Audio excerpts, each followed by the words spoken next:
आज पिंपळगाव या गावामध्ये पारावरती बसून हे सगळे शेतकरी एकत्रित आले, शेतकऱ्याची तरुण पोरं एकत्रित आली आणि आमच्या सगळ्यांचा एक प्रश्न आहे, साहेब तुम्ही अदानी अंबानी सारख्या मोठमोठ्या तुमच्या उद्योगपती मित्रांचं 17.5 लाख कोटी रुपयाचं कर्ज माफ केलं आणि देशाचा महाराष्ट्राचा अर्थसंकल्प सादर करत असताना तुम्ही हे सांगितलं की आता 2 ते 3 वर्ष शेतकऱ्यांची कर्जमाफी होऊ शकत नाही। तुमच्या मित्रांची कर्जमाफी करण्यासाठी तुमच्याकडे पैसा आहे, पण आम्हा शेतकऱ्यांची कर्जातून मुक्ती करण्यासाठी तुमच्याकडे पैसा नाही। एका व्यक्तीचे तुम्ही हजारो कोटी माफ करता, पण 36,000 कोटीत आम्ही शेतकरी अख्खे कर्जमुक्त होतो, हे पण तुम्हाला चालत नाही।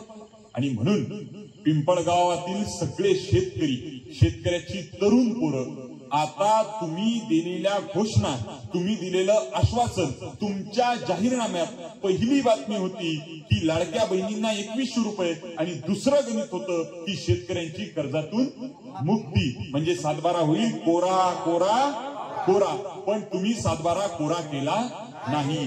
या उलट देवेंद्र फडणवीस साहेबांनी मूर्तिजापूरच्या सभेमध्ये 7/12 कोरा करू असं म्हटलं होतं, पण आज महाराष्ट्र राज्याचे उपमुख्यमंत्री सन्माननीय अजित अनंतराव पवार यांनी सांगितलं की शेतकऱ्यांची कर्जमाफी होऊ शकत नाही। तुम्हाला आजची 28 तारीख आहे, 31 तारखेपर्यंत कर्ज भरा, ही अजित पवारांनी दिलेली धमकी ही आमच्या शेतकऱ्यांच्या जिवारी लागलेली आहे। आमच्याकडून मतं घेत असताना एक बोलता आणि दुसरीकडे लबाड धंदा करता, शेतकरी हे खपवून घेणार सर्व शेतकरी एकजुटीनं मागणी करत आहेत की आमचा 7/12 कोरा, आमचा 7/12 कोरा, आम्ही कोणी शेतकरी कर्ज भरणार नाही साहेब।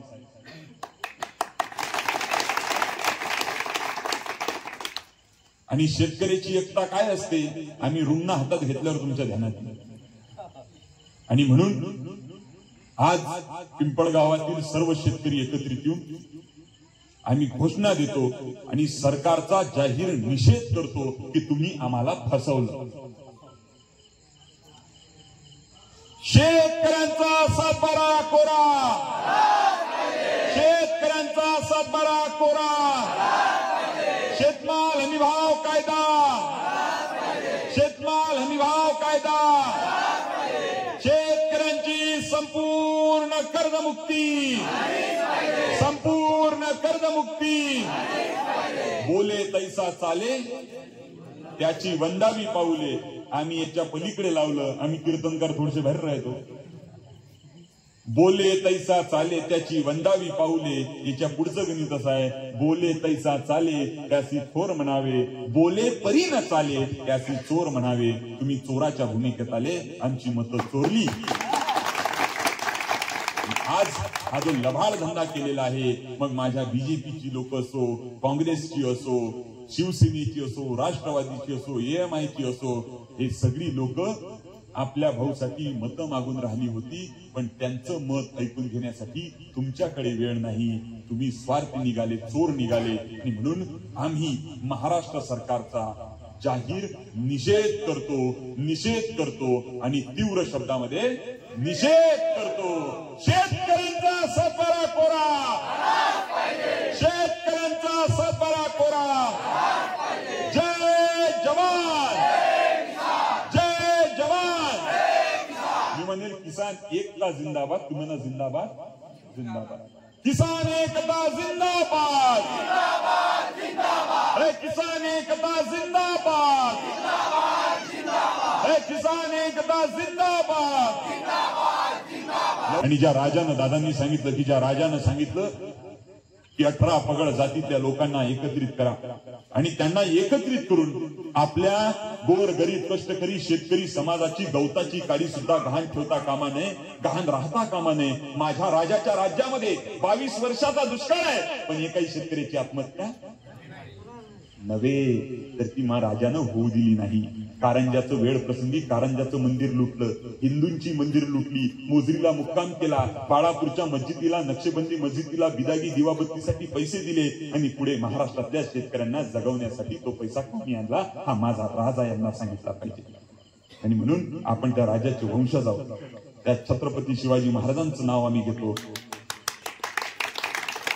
त्या राजाचा नावाचे पुतळे बांधण्याचं आश्वासन देऊन सरकार सत्तेत बसलं. त्या राजाच्या घोड्याच्या टाचीखाली यांना पुन्हा आणण्याची गरज आहे.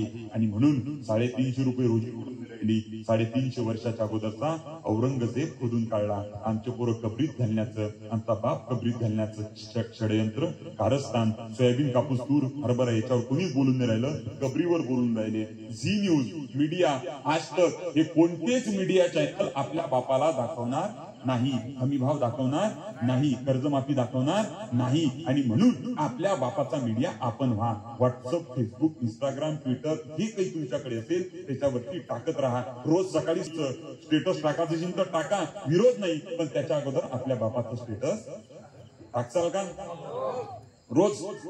नक्की. एकच काम, एवढं जरी केलं तरी सरकारवर प्रेशर तयार होईल. एवढीच विनंती करतो, थांबतो.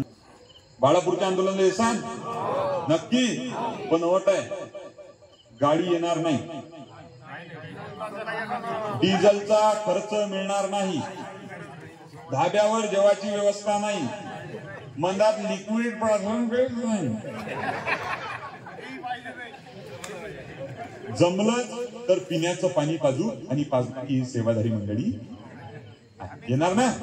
नक्की. कोण कोण येणार हात वर करा. येणार?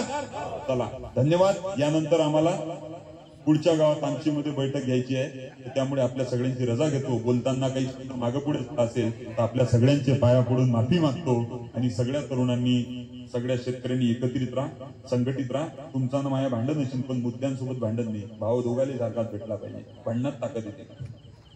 ठीक आहे. जय जवान.